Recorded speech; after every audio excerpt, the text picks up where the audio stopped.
তো আজকে এসেছিলাম সিএসআই আর আইআইসিবিতে। সকাল সকাল ট্রেন ঢুকিয়ে দিয়েছি, চলে এসেছিলাম এখানে বাসে করে।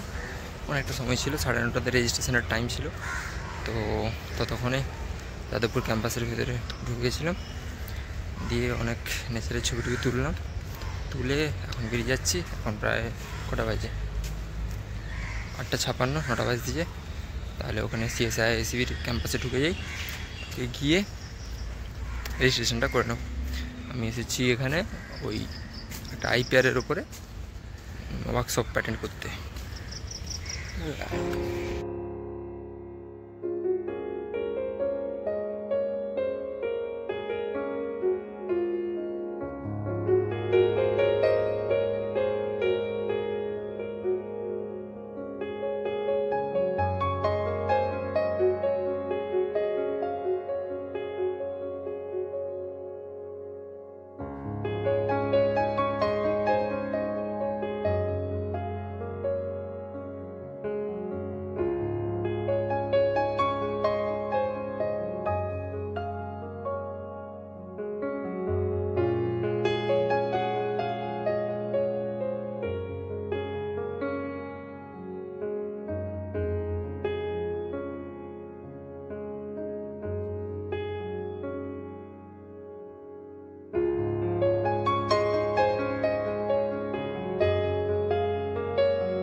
তারপর রেজিস্ট্রেশন করে এই খুব সুন্দর কিটটা পেয়ে গেলাম। তারপর এই সায়েন্টিফিক ওয়ার্কশপে সায়েন্টিফিক খাওয়া দাওয়া করে শুরু করলাম মুভি দেখতে। ইউনিভার্সিটিতে যখনই সেমিনার হলে যেতাম তখন মনে হতো এখানে যদি সিনেমা চলে না তাহলে না বেশ হয়। মুভি না হোক, ফিলিংসটা সেই।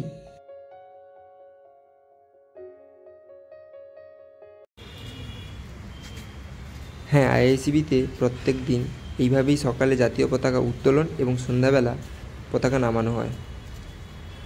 এই জাতীয় পতাকা যা আমাদের দেশের প্রতীক, যা আমাদের ভারতবাসীদের গর্ব। আজকের ওয়ার্কশপ শেষ, এখন চলে যাব সাঁতরাগাছি। ওইখানে সিনিয়র দাদাদের সাথে আজকে রাতটা কাটিয়ে কালকে আবার। সাঁতরাগাছিতেই দেখুন বন্যা হয়ে গেছে। এইটুকু আসতে ওই দিক দিয়ে পুরো ক্রসিং পেরিয়ে ঘুরে ঘুরে এলাম। রাস্তা না নেমে ব্যাগে তো কলকাতা যাবো, বেরিয়ে পড়েছি তাদের ওখান থেকে। সাঁতরাগাছিতে এখন আছি। একটা ঘটনা দেখাচ্ছি। ট্রেন আছে 5 নম্বর প্ল্যাটফর্মে, তাই সে প্রায় অনেকক্ষণ দাঁড়িয়ে আছি ব্রিজের ওপরে। এখানে দেখো 5 নম্বর প্ল্যাটফর্মের অবস্থা। এখানে তো এরোপ্লেন নামবে, ট্রেন আসবে কী করে? এখানে তো এরোপ্লেন নামার কথা। দেখে এবার 6 নম্বরে চলে যাচ্ছি। সত্যি তখন দাঁড়িয়ে আছি, এইটুকু দেখে ঠিক করে যে 5 নম্বর প্ল্যাটফর্মটাই নেই।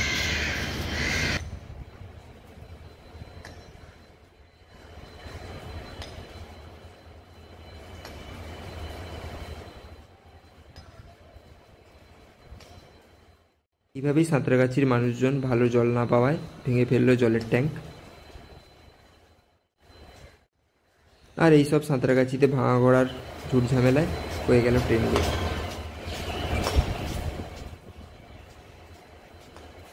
সিএসআই আর আইআইসিবি অর্গানাইজারদের অনেক অনেক ধন্যবাদ এত সুন্দর একটা ওয়ার্কশপকে পরিণতি দেওয়ার জন্য এবং আমাকে অংশগ্রহণ করতে দেওয়ার জন্য।